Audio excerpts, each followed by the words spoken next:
नमस्कार. मनोज अंबिके चॅनलमध्ये आपलं अजून एकदा स्वागत. मुलांची परीक्षा झाली की मुलांचा एक प्रश्न त्यांच्या आईबाबांना कायम असतो की आई मी आता काय करू. अनेक वेळेला आपण म्हणतो की बाहेर खेळायला जा, मित्रांमध्ये जा. उत्तर येतात बाहेर मुलं नाहीत, ऊन आहेत, मी काय करू, आई मी काय करू. अशा वेळेस मुलं म्हणतात मी टीव्ही बघतो, मी मोबाईलवर गेम खेळतो. ते आईबाबांना नको असतं. आणि त्या मोबाईलमधून टीव्हीमधून मुलांना कसं बाहेर काढायचं हा अजून एक प्रश्न तयार होतो. याच उद्देशाने आपण एक सिरीज बनवतोय की आई मी काय करू. या प्रश्नाला या सिरीजमध्ये क्रिएटिव्ह उत्तरं कशी मिळतील किंवा मुलांनी असं कार्य काय करावं ज्यामुळे मुलांचा वेळ चांगला जाईल, मुलांची बुद्धिमत्ता विकसित होईल, त्यांच्याकडे क्रिएशन होईल, त्यांच्याकडे क्रिएटिव्ह काम घडेल. आता सगळ्यात पहिली गोष्ट एक आपण समजून घ्यायला पाहिजे की मुलं टीव्ही मोबाईलपासून लांब केव्हा जातील ज्यावेळेस त्यांना टीव्हीमध्ये किंवा मोबाईलपेक्षा टीव्हीपेक्षा जास्त काही एक्साइटिंग मिळेल. आणि टीव्ही मोबाईलपेक्षा जास्त एक्साइटिंग मिळण्यासाठी त्यांनी स्वतः काही क्रिएशन केलंय का आणि त्या क्रिएशनचं जेव्हा कौतुक होतं तेव्हा आपोआप मुलं त्या क्रिएशनमध्ये अडकतात, त्या क्रिएशनमध्ये स्वतःला अडकवून घेतात. ह्याची पहिली अत्यंत सोपी साधी पद्धत. अनेकदा आपल्या मुलांना, मग ते मूल 5 वर्षाचं असेल, 8 वर्षाचं असेल, 10, 12, 15 असेल, मुलगा असेल, मुलगी असेल, आपल्या बागेत काम करायला आवडतं. अनेकांना बागेत काम करता येतं हेच माहीत नसतं. लगेच प्रश्न येतो आमच्याकडे कुठं बाग आहे. बाग म्हणजे काही अशी फार मोठं गार्डन नाही. चला तुम्ही फ्लॅटमध्ये राहत असाल, तुमच्या गॅलरी असेल, खिडकी असेल, गच्ची असेल, त्या खिडकीमध्ये, गच्चीमध्ये, गॅलरीमध्ये, आजूबाजूच्या जमिनीमध्ये आपण जी झाडं लावतो त्याला बाग म्हणायला काहीच हरकत नाही. अनेकदा खिडकीमध्ये तुम्ही छोटं रोप लावलं, मग ते रोप तुम्ही कशात लावू शकता. मुलांना मोटिवेट करा की तू झाड लावायचंस आणि हे झाड कसं येतं यावर तुझं बक्षीस अवलंबून असेल. त्याला मोटिवेट करा. अगदी कडधान्य असतील, कडधान्य जरी पेरली तर भराभरा त्याला मोड येतात आणि हे मुलांना बघायला प्रचंड आवडतं. धने आहेत तसं कोथिंबीर येते, मेथ्या टाकाल तसं मेथीची भाजी येते. अशा अनेक गोष्टी आपल्या खिडकीमध्ये साध्या छोट्या भांड्यात, मग तो कप असेल, अगदी फुटलेला कप असेल, प्लास्टिकचा किंवा पाण्याचा किंवा साधा कागदाचा कप असेल. अनेकदा बाहेरनं पदार्थ मागवतो त्याचे बॉक्सेस येतात, आईस्क्रीमचे बॉक्सेस येतात, घरात डबे असतात, प्लास्टिकच्या बाटल्या असतात, त्या अर्ध्या कापल्या तर त्यात सुद्धा चांगली बाग फुलते. सुरुवातीला हे मुलांना रेडीमेड सांगू नका. त्यांना सांगा असं काही करता येईल का की आपल्या घरातल्या भाज्या आपल्याला मिळतील आणि तू करू शकशील का. आधी तो हो म्हणेल, नाही म्हणेल.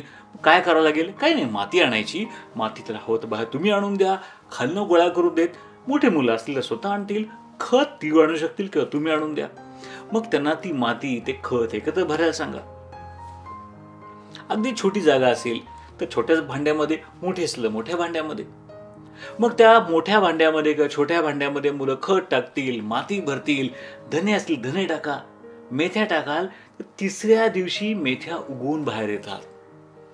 आणि जेव्हा आपण एखादं लावलेलं रोप जे उगवून बाहेर येतं ना, ते बघण्यासारखी दुसरी मजा नाही, दुसरा आनंद नाही.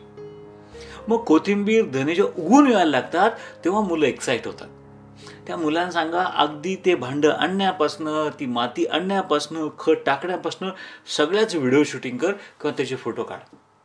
मग त्या मुलं फोटो काढतात, त्या मातीचे फोटो काढतात. थोडा पसारा होतो, होऊ देत, काही फरक पडत नाही. त्या खताचे फोटो काढतात, ते एकत्र करतात, पाणी टाकतात, थोडे हात खराब होतात, घरात थोडा कचरा होतो, काही फरक पडत नाही.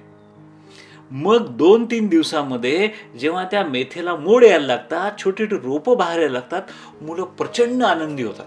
अरे मला झाड आलं, मी लावलं झाड आलं. अनेकदा या मुलांमध्ये कॉम्पिटिशन तयार होते की माझं झाड मोठं का तुझं झाड मोठं. मग उन्हात जळतं का, ऊन कमी लागतं, पाणी जास्त झालं तर काय होतं हे मुलांना समजून सांगा. मुलं मग जागा बोलतात, इकडं ऊन आहे इकडे ठेवू, इकडे जास्त ऊन आलं इकडून इकडे आणू, सावली ठेवू. तुमच्या आजूबाजूला छोटीशी बाग असेल, खाली जमीन असेल, जमिनीत झाडं लावायला सांगा. आपल्या घरात मिरच्या असतात, लाल मिरच्या असतात, त्या मिरच्या काढून जरी आतल्या त्या बिया दिल्यात, त्या बियांची पण रोपं येतात. आणि जेव्हा त्या मिरच्यांच्या झाडांना मिरच्या येतात, बिलीव्ह मी, विश्वास ठेवा, तो आनंद खूप वेगळा असतो. गाजराचा वरचा पार्ट तुम्ही कापलात पण टाकून देतो, तो बशीत ठेवलात आपण जाणतो त्यालाही मुळं सुटतात आणि त्याचं इतकं उंच झाड रोप येतं. टोमॅटो, एक आपल्याकडे लाल टोमॅटो असतो, माती ठेवायला सांगा कुंडीत, 2 दिवसात वाळतो आणि तो जमिनीत त्याची जी बी असतात त्या जमिनीत जातात, त्यातून रोपं तयार होतात आणि टोमॅटो लागतात ना, ती मजा वेगळी असते. आता मुलं लहान असतील त्यांना लगेच फास्ट रिझल्ट लागतात. यासाठी मुलांना लहान लहान झाडं लावायला शिकवा, सांगा आणि त्यांच्याकडनं करून घ्या, त्याचे फोटो काढायला सांगा. जेव्हा ते पहिलं रोप येईल, दुसरं रोप येईल, तिसरं रोप येईल, ती मुलं त्यांच्या मित्रांना व्हॉट्सअपवर, फेसबुकवर किंवा अजून कुठल्या पद्धतीने ते फोटो पाठवतील किंवा तुम्ही पाठवा. तेव्हा त्यांचं भरभरून कौतुक करा. आणि ज्या वेळेला त्या मेथ्यांची मेथी येईल किंवा ती कोथिंबीर वर येईल, तेव्हा सांगा या मेथीची आपण भाजी करायची, या कोथिंबीरीचा उपयोग आपण स्वयंपाकात करायचा. आणि सगळ्यांना सांगा की माझ्या मुलांनी, माझ्या मुलींनी जी कोथिंबीर लावली, जी मेथी लावली, जी भाजी आमच्या खिडकीत, आमच्या गच्चीत आणली, त्याची आज आम्ही भाजी खातोय.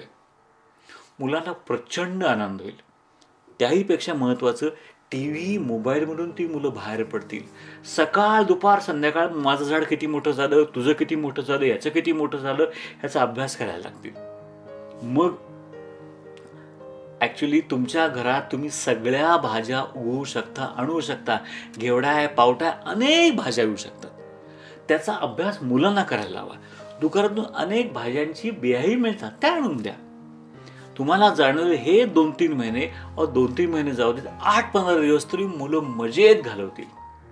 मग प्रश्न येतो, काही मुलं 8 दिवसात कंटाळतील, 15 दिवसात कंटाळतील, त्यांनाही काय करायचं? त्यांच्यासाठी मी पुढचा व्हिडिओ तयार करतोय. त्यात त्यांना अजून एक अशी पद्धत सांगेन की मुलं त्यात जास्त अडकतील, जास्त क्रिएटिव्ह होतील आणि त्यांच्या बुद्धीला चालना मिळेल. अर्थात तुम्ही ज्या भागात राहता त्या भागानुसार खाली जाल तर कॉमेंट सेक्शन येईल, त्यात कॉमेंट करा की माझा मुलगा 10 वर्षाचा आहे, 12 वर्षाचा आहे, त्याला हे आवडतं, हे आवडत नाही, मी काय करू? आपण त्या मुलाची सुट्टीतली जो वेळ आहे तो क्रिएटिव्ह कसा वापरायचा यावर पण व्हिडिओ करू. आणि हे करताना सगळ्यात महत्त्वाचं काय असेल तर मुलांना आनंद मिळेल, क्रिएशनचा आनंद मिळेल. मी हे केलं, मी हे उगवलं, हा आनंद वेगळा असतो. त्यात त्याचा अभ्यास होईल, त्याचा स्टडी होईल, आहे सगळं नंतरचं. मी हे केलं हे जे समाधान, आनंद मिळेल ते मुलांना बरंच काही देऊन जाईल आणि त्या आनंदामुळे तुमचा चेहरा पण आनंदित होईल, तुम्ही थोडं आनंदी व्हाल. करून बघा. तर काही प्रश्न असतील नक्की विचारा. तुमचे मुलांनी केलेल्या बागा किंवा त्यांनी आलेली झाडं, रोपं याचे फोटोज नक्की शेअर करा. एक माझ्याकडे नक्की सांगेन, सगळ्यात चांगलं झाड किंवा सगळ्यात चांगलं काम जे मुलं करतील त्या मुलांना आमच्याकडनं, मनोरंबिके चॅनलकडनं एक चांगलं सरप्राईज गिफ्ट पण आम्ही देणार आहोत. अर्थात मी नक्की सांगेल, अजून तुम्ही हा चॅनल सबस्क्राईब केला नसेल तर हा चॅनल सबस्क्राईब करा. बाकी व्हिडिओ पण नक्की बघा. तोपर्यंत चांगलं बघत राहा, चांगलं ऐकत राहा आणि सगळ्यात महत्त्वाचं चांगलं वाचत राहा. Wish you all the best. Thank you very much.